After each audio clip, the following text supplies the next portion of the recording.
Now, the Three Martini Lunch with Greg Corombos and Jim Garrity. And welcome, everyone, to the Tuesday edition of the Three Martini Lunch, along with Jim Garrity of National Review, who is also the co-author of Heavy Lifting. I'm Greg Corombos of Radio America.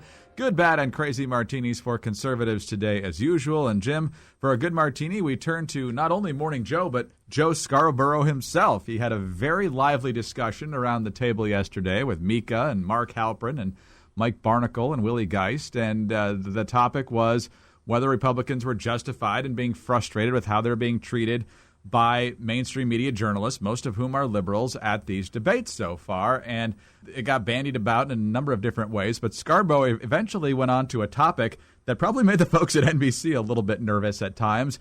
But he had an excellent point about who has the prominent positions to be in a position to ask questions at a Republican debate.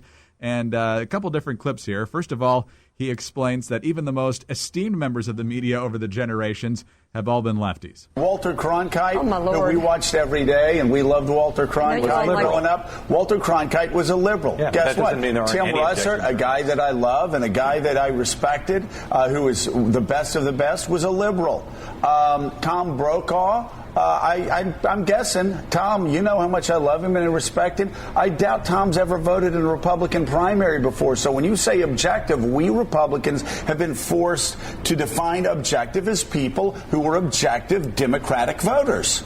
And he says that Republicans are essentially squeezed out of prominent media positions. Not so for Democrats, and even Republicans have been conditioned to go along with it. Somehow, if you're George Stephanopoulos, it's okay. It's okay because you're a Democrat, and that's the club. If you're Tim Russert, it's okay. All I am saying to you, and you can't do it, and nobody here can do it, name the single Republican that has hosted a Sunday show, that has been an anchor of a news network for the big three networks over the past 50 years. You cannot do it. Jim, hard to beat that. Yeah, he says it really well. He says it really succinctly.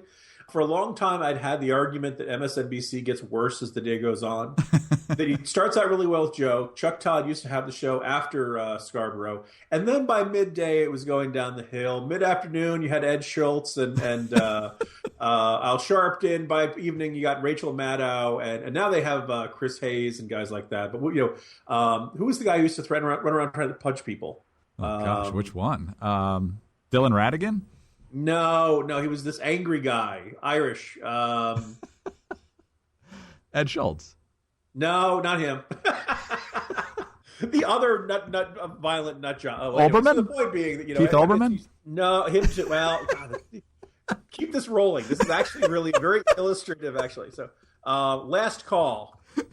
I don't remember. Last call, MSNBC. You can tell it was a broadcast type. Lawrence O'Donnell. Oh, yeah. That guy. Yes. So it's not the crazy angry Ed Schultz. It's not the crazy angry Keith Olbermann. It's the crazy angry Lawrence O'Donnell, who used to have what they called The Last Word. It was the last primetime show. Then they moved it to 8 o'clock, and MSNBC primetime began with The Last Word. Which you kind of hope would meant there'd be a test pattern from 9 to 11, but that was not the case. But the point being, Joe Scarborough is a lone man of truth, calling out his own network, calling out stating the obvious. The emperor has no clothes, and I don't know how much good it'll do, but kudos to him for saying it. Nobody around that table was saying, "Oh, but George Stephanopoulos, Clinton Foundation donor, does it right down the middle. He's a swell guy." This is kind of just out there, and there's not really a good argument against it. And this is why you see people saying one idea being tossed around is to have Rush, Hannity, and Mark Levin moderating a debate. When you think of the example of, say, Kevin McCarthy, Greg, who was the interviewer who got him to make the statement that effectively ended his speaker ambitions? Sean Hannity. Sean Hannity, who's not thought of as a tough interviewer for Republican lawmakers. He's accused of tossing softballs, but ironically, sometimes it's the softballs that actually get you in trouble. It's when you don't expect hostility and you start blurting out things you might not otherwise. So the point being, there's a lot of room to improve the debates. And kudos to Joe Scarborough for coming out and calling them as he sees them. It seems like a good segue to our bad martini, though, huh, Greg? Yes, definitely. The Republicans had this great wave of goodwill that even extended beyond conservatism in the Republican Party. You had people like Howard Kurtz and even many members of the mainstream media saying, what in the world was CNBC doing with all these insulting questions? A lot of them had nothing to do with economics, which was supposed to be the thrust of this debate. And Reince Priebus says, we're done with NBC in this cycle. People are finally fed up. They saw blatantly in front of them the bias of the mainstream media. So then the Republican campaigns decided to get together and make all sorts of demands on whoever hosted debates in the future. And they came up with many things that a lot of people consider ludicrous. The temperature has to be 67 degrees or colder. No hand-raising questions. No direct questions from candidate to candidate. On and on and on about the length of the debate and the number. Everybody's got to get the same number of questions. You can guess which candidates demanded those sorts of things. And all of a sudden, people decided, no, this isn't going to work for us. So now Trump's negotiating on his own with the networks.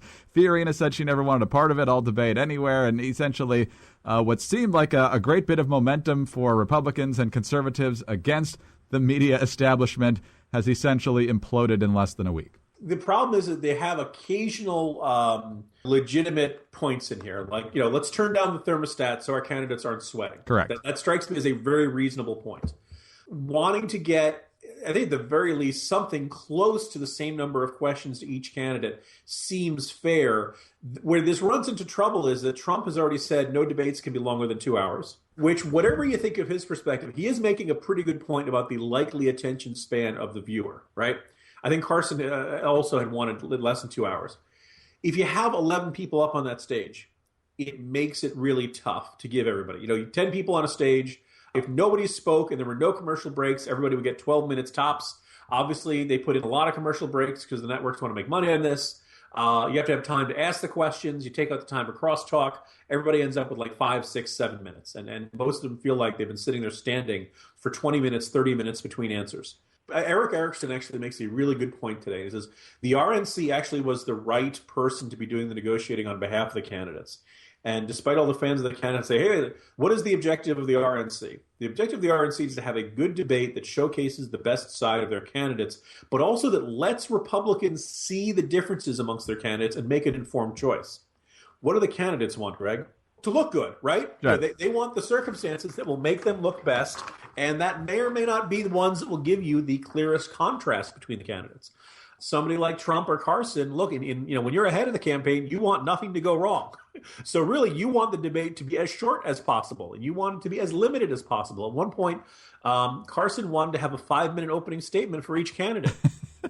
You realize, you do math, that's like 50 minutes of the debate would be the opening comments. And then, of course, you're like, okay, then we have the closing comment for 5 minutes from each candidate, and that's the night. Good night, everybody. There is room here. It is frustrating to watch the candidates kind of break up into these fighting little factional folks, unrealistic expectations. I'm waiting for somebody to say no green M&Ms. Yes. And look, ultimately, they're botching the leverage they had. I think you're seeing folks like Charles Krauthammer say, look, just quit while you're ahead. Get the best deal you can. And ultimately, I think a lot of these problems stem from having 10 candidates on stage at once. Split it up into 7 and 7, and you're much more likely to have a better night, I would argue. Yeah, absolutely. And it shouldn't really be that hard to find people who can ask direct, short questions that aren't insulting. I've offered us many times. I think Rich Lowry would do an excellent job, but there's a lot of people who, especially in a Republican debate, who can do that. I don't think it's rocket science. We just need to find people who know what they're doing to do it and understand where Republicans are coming from. But as far as we know, we are still on board for the Houston debate. Perhaps a new television partner will be found for that one. Excellent. All right, on to the crazy martini now. And there are, of course, folks in the Republican establishment who have certain people they would probably like to see win the nomination. There are, perhaps even more importantly for them, people they would not like to see win the nomination. And two of them are leading the polls right now, Donald Trump and Ben Carson, depending on the poll. They're not real nuts about Ted Cruz and probably a couple others as well. But David Brooks, who generally leans towards the establishment from the New York Times, was on the NewsHour with Judy Woodruff and Mark Shields. He was once again making his prediction that because they can't get real specific on how they would lead, that Carson and Trump are eventually going to fade.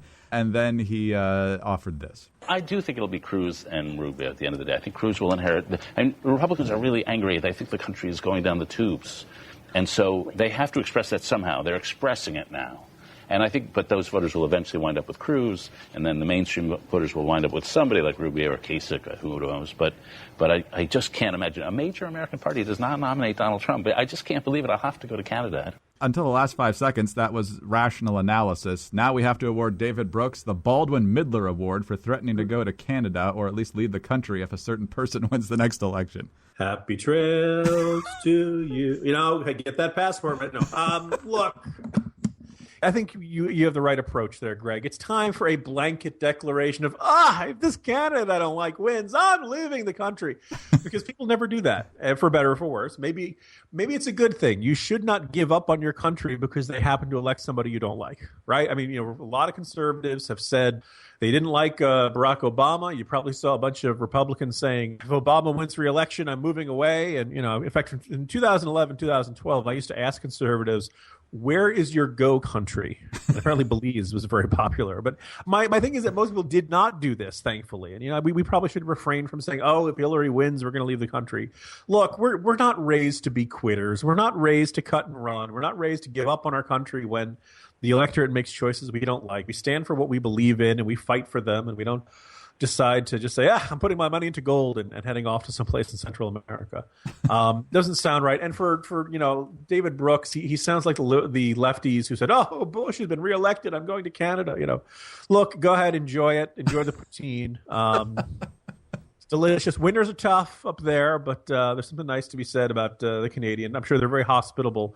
But let's not have this idea that our citizenship is entirely dependent upon a country, the country picking leaders we like, because if that were the case, like every 4 years would be, mass immigration and emigration, and that just seems like a necessarily complicated way of learning to live with, elected officials you don't like. Exactly, and be careful because they got a bunch of lefties up there in Canada now. So that's a good point. You're not going to be. Some might say David Brooks might feel more comfortable there.